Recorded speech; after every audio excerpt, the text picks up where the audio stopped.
주택을 실질적으로 수요해줄 수요가 이미 땡겨져서 들어와 버린 시장이다. 지금 이게 가장 큰 문제거든요. 저는 더 조정이 될 거라고.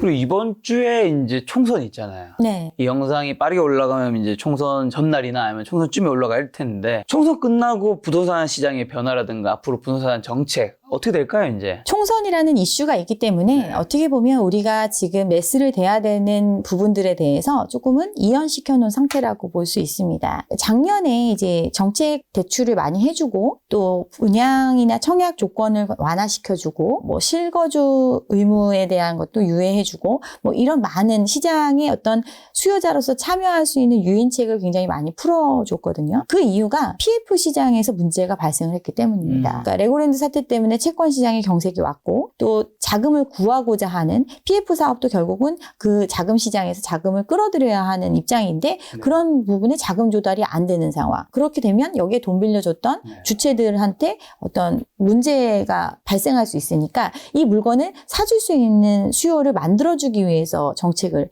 했던 거거든요. 수요를 창출해주기 위해서 이렇게 이제 끌어들이는 정책을 했는데 이 수요가 결국에는 한정적이다 보니까 결국에는 이 PF의 모든 사업들을 살릴 수 있는 만큼의 자금 시장이 없는 거예요. 그러면 결국은 PF에 대한 정리의 절차에 들어갔어야 되는데 금리가 낮아지면 이 사업성을 견뎌내고 지금 들어가는 비용을 충분히 감내해내고 사업성을 갖출 수 있다고 판단할 수 있다. 이 판단 자체를 좀 유예해 놓은 거라고 볼 수 있거든요. 그래서 3개월 단위, 6개월 단위로 연장 이렇게 해서 뭐 3차례, 4차례 정도 연장을 했더니 1년이 지나간 거예요. 근데 1년이 지난 지금 어떤 PF 잔액을 보면 줄어든 게 없어요. 그러니까 134조 정도 규모로 추산을 했었는데 올해 뭐 136조 정도로 2조 정도 늘어났죠. 결국은 새로 신규 사업장에 대한 대출을 많이 해준 게 아니라 기존에 있었던 사업장들에 대한 대출이 연장이 되면서 이제 그대로 이제 옮겨가는 형태로 갔거든요. 그래서 구체적으로 보면 PF를 주관하는 이제 증권사들 같은 경우에는 채무 보증을 서는 형태로 이 사업에 자금을 넣도록 투자자들을 유도를 하는데 이 채무 보증 형태였던 것들이 다 이제 대출로 바뀐 거예요. 증권사 대출로. 그러니까 증권사가 직접 돈을 빌려주는 형태로 바뀌었어요. 그리고 1금융권에서도 많이 이 PF에 대한 부분들을 흡수해가고 이러다 보니까 이제 2금융권 같은 경우 PF에 당면한 문제를 갖고 있었던 곳들은 일부 이제 조금 그런 것들을 털어낼 수 있었지만 전체적인 그 자금은 이미 계속 지금 시장에 묶여있는 상태거든요. 근데 이거에 대해서 그러면 살릴 것과 살리지 않아야 될 것에 대해서 판단을 어떻게 했느냐. 기존에는 조금 시장이 좋아지면 얘도 살아날 수 있고 쟤도 살아날 수 있다. 이렇게 생각을 하면서 판단의 시기를 미뤘지만 지금 이제 올 초에 금감원에서 이야기를 했었잖아요. 이 PF 사업의 판단 기준을 좀 더 정교하게 해서 빨리 점진적인 이 정리 절차를 갈 수 있게 하겠다. 이 얘기 자체가 지금 살려놓은 것들이 전부 다 살 수 있을 거라고 기대하는 시장이 라는 거고 이거에 대한 판단 자체를 이제 본격화해야 되는 시점이 왔고 이런 절차를 그리고 모든 자금을 다 지원해서 해줄 수 있는 입장이 아니기 때문에 순차적으로 빨리 진행을 해라. 지금 이렇게 기조가 가고 있는 거거든요. 그러면 지금 총선이라는 이슈가 지나가고 나면 결국은 이런 작업이 본격화될 가능성이 높다.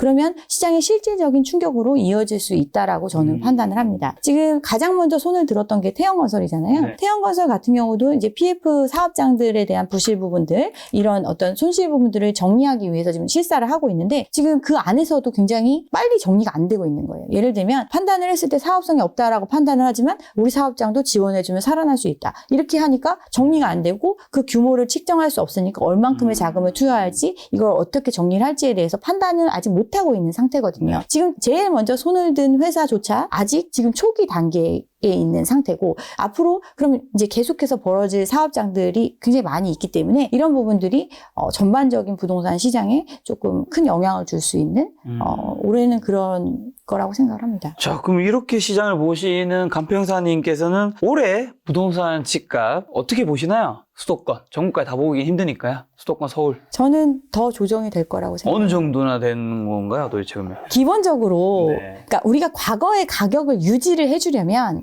내 집을 사는 사람은 나와 비슷한 사람이 집을 사는 거잖아요. 그렇죠. 그럼 그 사람이 소득이 나보다 현저히 늘어날 수 있는 구조 아니면 다 같이 평균적으로 많이 늘어날 수 있는 구조 또는 내가 돈을 빌렸던 것만큼 똑같은 규모를 빌릴 수 있어야 돼요.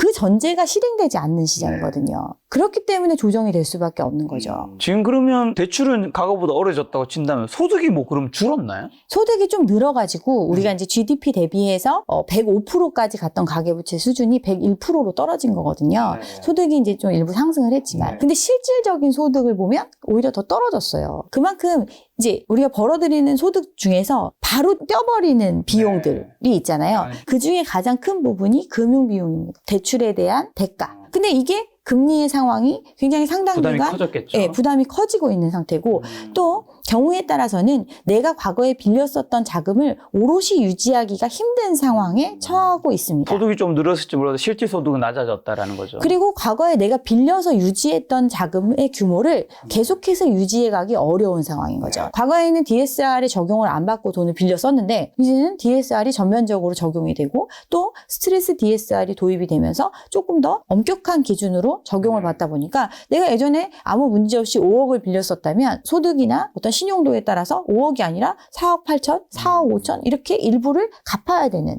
상황이 발생을 하고요. 또 아까 말씀드린 그림자금융, 전세금 같은 경우도 전세금을 내가 5억을 오롯이 빌려 쓰고 다음 타자가 오면 다시 5억을 받아서 이걸 돌려주고 이렇게 아무 문제 없이 그 대출금을 유지할 수 있을 줄 알았는데 지금 전세값이 떨어지니까 일부 상환해야 되는 입장에 처한 거예요. 당장 몇 천만 원을 마련하기가 어려운 상황에 처한 사람들이 늘어나고 있는 거죠. 그게 경매 매물의 증가로 나타나고 있는 거고.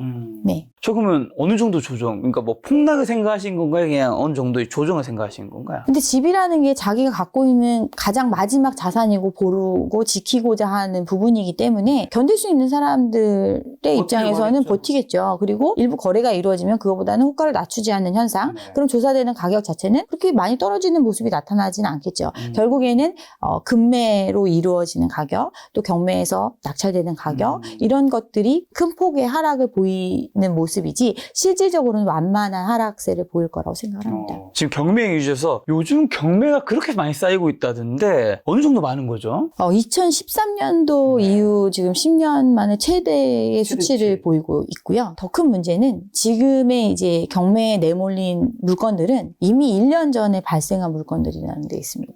이미 이제 금리가 막 상승하던 시기에 이미 그때부터 감당이 안 됐던 사람들. 의 물건이 나와 있는 거고 지금은 이제 그로부터 1년이라는 시간이 또 지났잖아요. 더 나온다는 얘기네요. 그렇죠. 더 물건이 더 많이 나올 수 있는 지금 상황인 거죠. 그런데 이 물건의 낙찰률은 떨어지고 있고 또 이 시장에 참여하는 사람들조차 투자자들조차 자금을 조달해야 되는 입장인데 그 조달 환경이 과거보다 굉장히 안 좋아졌다. 그렇기 때문에 더 가격이 이제 떨어지고 낙찰률도 떨어지고 이런 모습으로 나타나고 있습니다. 그럼 지금 같은 상황에서는 아까 전에 이제 뭐 폭락보다는 완만한 좀 하락세라고 하셨는데 어쨌든 경매는 이거보다 좀 싸게 사는 거니까 현 시대보다 지금 경매를 조금 공부해서 경매하는 거는 괜찮게 보실 것 같네요, 왠지. 경매를 지금 공부하시는 거는 저는 추천드립니다.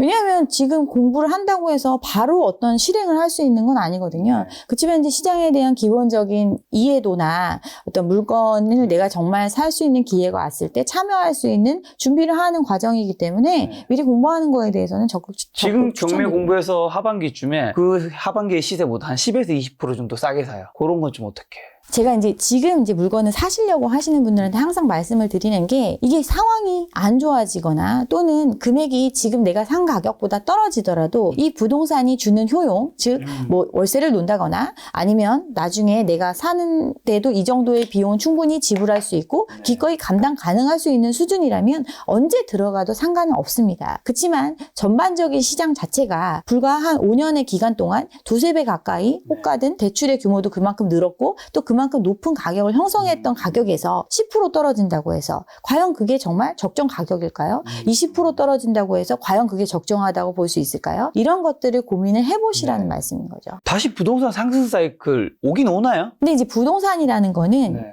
저도 이제 부동산 업에 종사를 하고 있지만 실물이라는 특징이 있어요.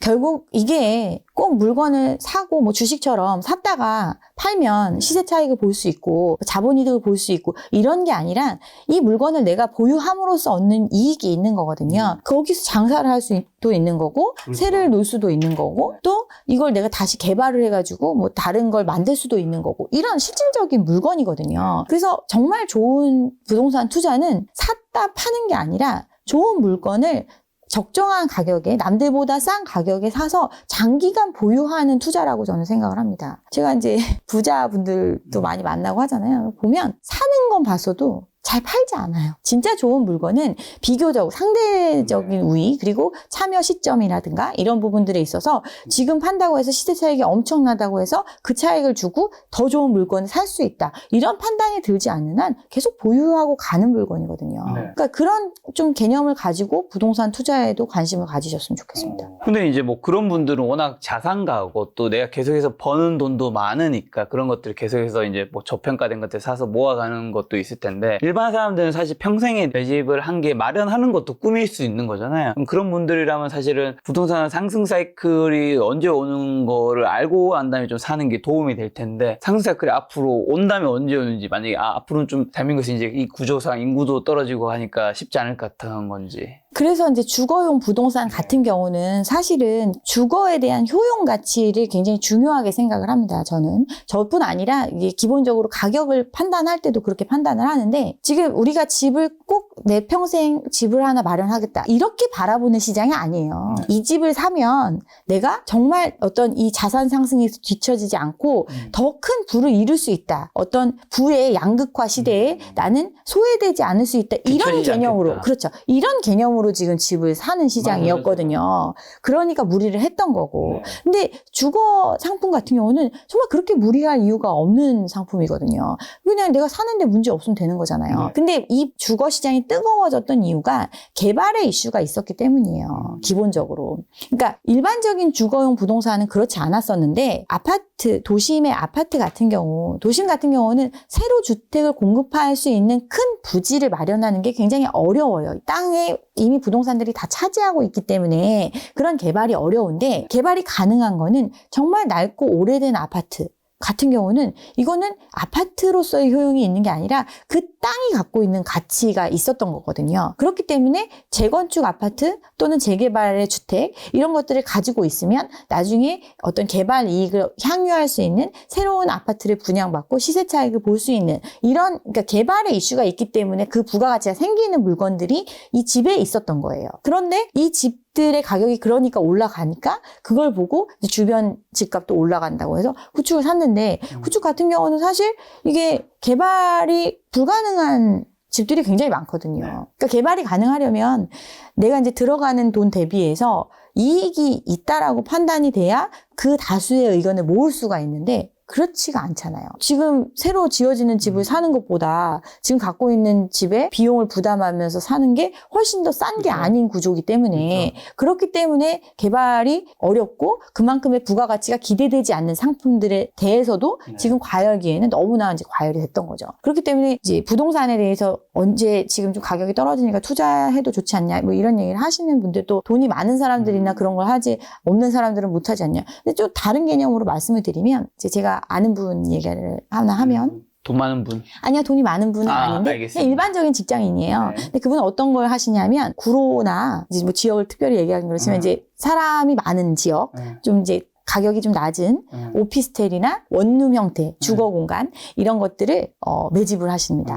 근데 이걸 뭐 5천만 원, 7천만 원, 뭐 이 정도의 뭐 시세를 형성하고 있는 곳의 물건을 뭐 일부는 대출을 활용하더라도 월세를 받을 수 있으니까 월세를 가지고 이자 비용을 감당하고 일부 남을 수 있는 그런 물건들을 하나하나 사 모으는 거예요. 일정 시기에.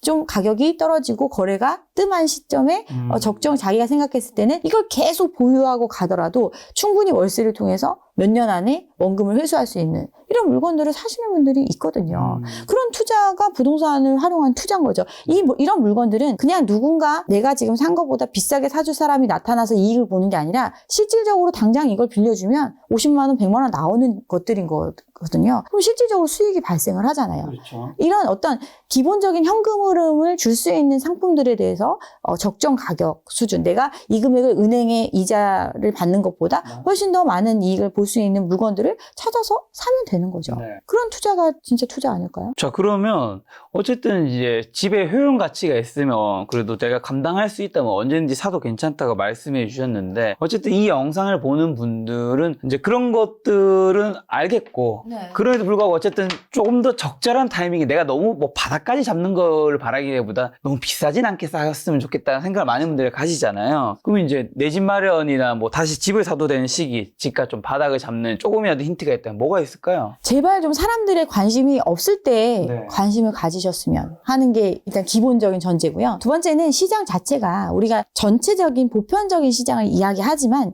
부동산이라는 거는 굉장히 개별적인 특성을 그렇죠. 가지고 있어요. 그래서 지금 막 사람들이 이야기하는 뭐 반포의 아리팍, 뭐 어디에 뭐 이런 뭐 잠실 뭐 네. 5단지 뭐 음마 아파트 이런 식으로 대표적인 지역들 말고는 관심이 아예 없는 지역도 많거든요. 매물이 많이 쌓여 있음에도 실질적으로 굉장히 낮은 금액에라도 팔고자 하는 사람들이 있는 시장에 내가 관심이 있는 지역이고 내가 실질적으로 접근할 수 있는 지역이면 지금 뭐 언제까지 가격의 지표가 떨어지는 걸 기다렸다가 사는 게 아니라 정말 낮은 금액에 살 수도 있는 거죠. 근데 그 금액을 어떻게 판단할 것이냐. 이거는 이제 전세 가격의 수준이라든가 과거에 우리가 이 과열기를 거치기 전에 가격 수준 이런 것들을 살펴보면서 이 적정 매물의 수준이나 매물의 가격이나 이런 것들과 비교해가지고 이 정도면 내가 충분히 이 정도의 대출을 가지고 샀을 때 떨어져도 이 정도까지는 떨어지지 않을 거다라는 판단이 서는 물건 이런 것들을 꾸준히 관심 있게 볼 필요가 있는 거죠. 그때 만약에 산다면 좀 어떤 물건을 사야 될까요? 본인이 생각했을 때는 가장 상급지를 사는 게 맞는 건가요? 본인이 생각했을 때 상급지라 그러니까 본인이 감당할 수 있는 수준에서 최상급지. 이게 우리가 시장 자체를 부정적으로 보는 분들은 저도 이제 뭐 좀 부정적으로 보고 있지만 가장 큰 요인이 앞으로의 수요에 대한 불확실성이에요. 그러니까 이 집을 계속해서 수요해줄 사람들이 늘어날 수 있는 즉 인구를 많이 얘기를 하는데 맞아요. 그만큼 이 시장 자체가 전부 다 호황을 유지하고 전부 다 그 가격 수준을 유지할 수 없을 거다라는 기본적인 생각이 있는 거예요. 그러면 그런 시장 안에서 그래도 사람들이 선호할 수 있는 지역, 그래도 사람들이 끝까지 수요하고자 하는 지역들은 거래가 될 거 아니에요. 네.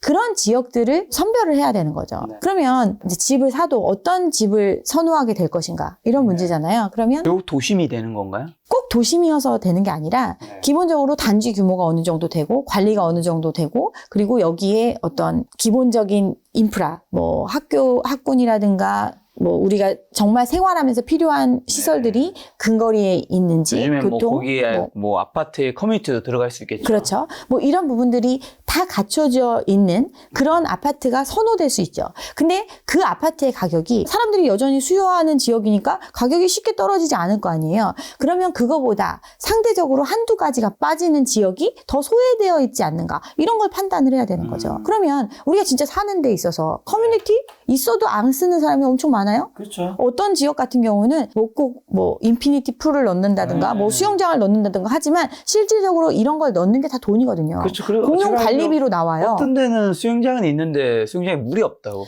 관리비 네. 많이 나오기 때문에 그냥 전반적으로 안 한다고. 정말 관리비가 많이 나오거든요. 그리고 뭐 주차장 같은 경우도 LED 조명을 해가지고 막 다 엄청나게 시설을 해놓잖아요. 그게 다 공용 전기세로 나오고 전부 다 비용이거든요. 그러면 우리가 계속해서 살아가는 공간이고 계속해서 그 비용을 감당할 수 있어야 되는데 그 비용 자체가 너무 높다. 그런 걸 무리해서 살 필요가 있나요? 사는 거에 있어서. 그러니까 이런 어떻게 보면 기준 자체는 가장 선호할 수 있는 지역, 가장 선호할 수 있는 형태의 아파트를 기준했을 때 그 가격 대비해서 한두 가지가 부족하더라도 현저히 가격이 떨어진 지역이 있다. 그러면 내가 이걸 나중에 리셀하지 않더라도 내가 들어가 살아도 괜찮고 유지할 수 있다. 또는 나와 비슷한 사람 아니면 나보다 조금 조건이 안 좋은 사람들은 충분히 이 지역을 선망할 수 있다. 이 아파트를 선망할 수 있다. 이런 물건들을 골라서 사야겠죠. 말씀하신 대로 한국 집값 미래 위험한 이유로 인구라든가 세대수 감소 얘기한 분들이 있잖아요. 그 부분은 그럼 간평사님 굉장히 공감하시나요? 그리고 그 밖에 뭐 위험 요인 딴 게 또 있을까요? 그러니까 집값이 계속 꾸준히 유지를 해주려면 결국 기존에 있었던 사람들은 이제 그러니까 나이를 먹어가면서 이제 변해가잖아요. 원하는 주거 형태도 바뀌고 과거에 아이가 있을 때는 아이를 키우기 좋은 환경을 원한다면 은퇴 아니면 또 직장과 가까운 거리에 집을 원한다면 나중에는 조금 더 쾌적한 환경을 원한다든가 뭐 이런 어떤 선호도 자체가 변화를 하는데 이 과정에서 내가 수요했던 그걸 필요로 하는 사람들이 그 시장에 들어와 주면서 이게 계속해서 이제 옮겨갈 수 있는 건데 우리가 이 뜨거운 과열기를 겪으면서 그 세대가 너무 미리 일찍 들어와 버린 거예요.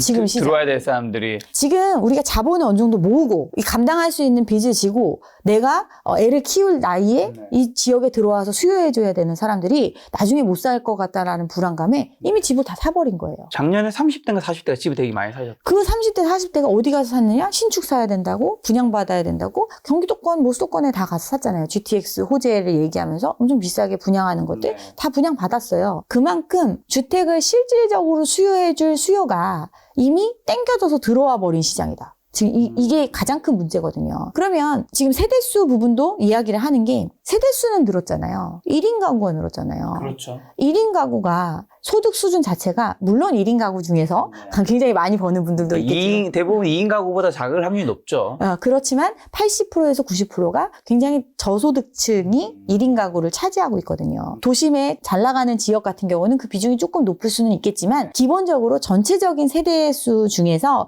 아파트를 수요할 수 있는 세대수가 늘어난 게 아니라 기본적으로 그 절대적인 수요는 감소한 시장이라는 게 일단은 리스크고 두 번째는 인구 문제에 대해서 얘기를 하면 그거 10년 후에 얘기다. 이런 얘기 하시는 분들 많아요. 근데 정말 기형적인 구조의 지금 인구 구조를 보이고 있거든요. 그만큼 지금 집을 갖고 있는 사람들 또 나중에 이제 뒤따라서 들어온 사람들 말고 다시 새로 신규 수요로 유입될 사람들을 보면 현저하게 줄어들고 급격하게 줄어드는 구조거든요. 0.6의 출산율을 보이고 있잖아요. 이거 굉장히 심각한 문제거든요. 네. 그러니까 인구로 보면 우리 때는 뭐 수능 볼 때 70만 명, 80만 명 막 이렇게 봤다면 지금은 40만 명도 안 되죠? 네. 요즘에 한 반 학생 수도 뭐 20명, 30밖에. 저 때는 특히 저희 학교가 많긴 했는데 55명, 6명이었거든요. 저희는 특히 많은데. 저보다 나이 많으신가요? 아니. 제 주변에 이제 다른 학교들은 한 40명대, 중후반. 저 때도 40명대 정도 됐었는데 요즘은 20명 초반에서 25명 뭐 요 정도 보이는 수준이거든요. 반이 줄어든 거예요. 그럼 그 반이 줄어든 세대가 그러면 과거의 세대처럼 엄청난 기회를 가질 수 있는 우리나라가 성장의 시대냐. 우리나라는 이제 성숙의 시대로 접어들고 있잖아요. 고성장을 겪고 난 이후에 이미 성장이 이제 끝났어. 이제는 이 상황을 계속 건전하게 유지해가는 것만으로도 굉장히 잘 운영해가는 나라일 텐데 지금 이런 사회에서 엄청난 기회를 얻을 수 있을까? 굉장히 회의적이잖아요. 그런 사람들이 그럼 우리보다 더 비싼 값에 더 많은 돈을 주고 과연 이 집을 사줄 수 있을까에 대해서도 퀘스천 마크인 거죠. 그럼 강평사님은 한국 부동산이 일본처럼 뭐 장기 침체로 간다는 건가요? 그러니까 일본이 장기 침체라고 표현을 하지만 정상화의 과정을 겪었다고 보는 거죠. 그러니까 우리나라가 부동산에 대한 믿음이 굉장히 강하고 부동산에 대한 자산의 비율이 뭐 8대2, 7대3 이렇게 얘기할 정도로 모든 게 집 하나에 몰빵되어 있는 이런 상태거든요. 근데 일본 같은 경우 잃어버린 30년, 이 30년 좀 길다고 얘기할까? 20년, 30년. 20년 정도를 겪으면서 이 자산 구조가 바뀌었잖아요. 미국처럼 4대6 뭐 이렇게 금융과 비금융의 비율이 적정 수준으로 넘어갔잖아요. 우리나라도 이제 그런 변화의 과정을 겪지 않을까 저는 그렇게 생각합니다. 그러면 지금 강평사님은 전국 집값이 아니라 서울과 수도권도 앞으로 우상향하기 힘들다고 보시는 입장인 것 같네요. 많은 전문가분들은 인구와 뭐 세대수 감소 이런 거 얘기하시면서 그래 이제 전국이 다 같이 우상향은 힘들다. 지방의 소도시들은 이제 진짜 인구가 빠져나가서 집을 사는 사람도 없겠지만 지방에서도 도심, 서울에서도 핵심, 수도권, 서울은 그래도 여기는 사람들이 이제 인구가 줄어들면 사람들이 다 몰려들기 때문에 여기는 우상향할 것이다라고 얘기하는데 우상향의 시기가 올 수 있겠죠. 언제? 이 가격이 많이 떨어지고 난 후에야 다시 반등할 수 있는데 그 조정의 과정이 얼마나 걸릴지를 모르기 때문에 당장 지금 그게 집값이 다시 오를 수 있을 거다. 이거를 말씀드리기가 어려운 거죠. 그리고 지금 말씀하시는 것처럼 이제 수요가 집중될 수밖에 없는 구조고 결국에는 살아남을 수 있는 지역들이 한정될 수밖에 없어요. 그건 맞나요? 그건 맞아요. 그런데 그 지역의 값이 그렇다고 해서 전 고점을 회복한다. 이런 의미는 아니거든요. 가격이 조정을 지금 전반적으로 전부 다 부풀어 있는 상태이기 때문에 이 거품이 빠지는 과정이 벌어지고 난 후에는 당연히 일정 지역에 대한 선호도, 일정 지역의 꾸준한 수요 등을 감안하면 그 지역 같은 경우는 다시 가격이 반등하는 모습이 나타날 수 있겠죠. 소득이 늘어나고 사회적으로 경제 규모가 커지면서 그 자산의 가치가 올라갈 수는 있겠죠. 그렇지만 당장 그 시기가 올 것이다. 그렇게 보기에는 너무나 과열됐던 시장이고 그 과열의 원동력에는 이미 어떤 안 좋았던 시장을 다시 좋게 만들어줄 수 있는 수요 자체가 다 땡겨져서 들어와 들어왔기 때문에 그런 시기가 생각보다는 늦게 올 수밖에 그러면 올해 1분기를 기준으로 했을 때는 이제 집값이 엄청 상승한 것 같지도 않고 엄청 하락한 것 같지도 않아서 많은 분들이 이제 집값이 좀 어떻게 되나 많은 분들이 좀 궁금해 하시던데 이게 떨어지신다고 보시는 입장이시니까 언제부터 조금 우리가 느낄 정도로 밑으로 좀 꺾여 내려갈까요, 그래도? 그러니까 이게 부동산 시장의 가격이 한 번에 쭉 떨어지는 게 아니에요. 시장에는 수많은 판단을 하는 수많은 참여자들이 있잖아요. 그럼 그들이 이 가격이 적당하다고 해서 들어오는 수요가 있으면 거래로 나타나고 이 시장에 그 가격에 들어올 수 있는 사람이 소진되고 나면 다시 이제 일정 기간 정체기를 겪은 후에 방매가 되면서 그러면 팔려는 사람은 팔 이유가 있는 거잖아요. 왜 파는지 생각을 해보면 자산의 대부분이 부동산이니까 그렇죠. 이 부동산을 팔지 않으면 쓸 돈이 없는 거예요. 없겠죠. 그렇기 때문에 은퇴를 앞두고 있는 사람들은 집을 팔 수밖에 없는 거예요. 집의 규모를 줄인다든가 아까 제가 주거의 어떤 선호 패턴도 변화한다고 말씀을 드렸잖아요. 결국 자식 장가 보내고 시집 보내고 할 때 이 사회에서 얘네들이 나중에 살아남게 하려면 최소한의 어떤 밑바탕이 될 수 있는 걸 해주겠다? 그 자금을 뭘로 마련해요? 자기가 갖고 있는 부동산을 처분해야 마련할 수 있는 거예요. 그러니까 매물이 쌓이는 거거든요. 그럼 이제 말씀하신 대로 유독 부동산에만 우리나라가 좀 70% 자산 가지고 있는 분들이 많은데 그럼 그런 분들에게 좀 어떤 조언을 해주고 싶으세요? 조금 포트폴리오를 다양화할 필요가 있다. 네. 그리고 부동산이라는 게 주는 심리적인 안정감, 그리고 눈에 보이는 거잖아요, 부동산은. 그렇기 때문에 이 부동산에 대한 투자를 아예 하지 말라 이런 게 아니라 이 부동산이 스스로가 유지가 가능할 정도의 이윤을 벌어줄 수 있는 물건인 것. 이런 것들에 대한 관심을 좀 가질 필요가 있다는 거죠. 그러면 앞으로는